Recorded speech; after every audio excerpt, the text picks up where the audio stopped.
Schizophrenics, what is the scariest hallucination you've experienced? First off, I just want to say I have hallucinations categorized as psychosis instead of schizophrenia. And I can tell you I've actually pissed myself in fear from some of my hallucinations. I can't even imagine how bad it must be for people whose symptoms line up with schizophrenia. As for my scariest hallucination, it will always be my first visual hallucination. Part of the reason it was so scary was because I didn't know it was a hallucination when it happened. I was in school, like, 10th grade, and I'd heard voices for a bit now. It had gotten to the point that I was almost used to the fact that I hear things others don't. I remember getting up from my desk to use the toilet, and when I got out of the room, I saw this man with no face. He was just standing there facing me, but instead of a face, it's just smooth skin. At first I just thought my eyes were messing with me. So I blink a couple times, shake my head a little bit, and look back, and he's gone. No way he could have moved in those empty, silent hallways without me hearing it. But he's gone. So I just go to the bathroom, thinking it's kind of weird, but not thinking too much about it. I even joke with myself that now I'm seeing things too. Ha ha. But when I got to the bathroom, he's there again, standing in the doorway.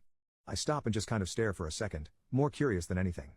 Then I think, well, maybe he's just wearing a mask or something. And I ask if he can move over and let me in the bathroom.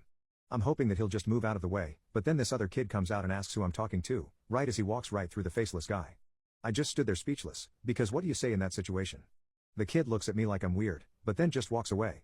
The dude with no face moves over to let me by, and I give him as wide a berth as I can while I go in, never taking my eyes off him. He followed me into the bathroom, and a few seconds later, this girl walked in. Now it's getting even worse. Not only did some kid just walk through this guy, but now there's a girl in the boys' bathroom.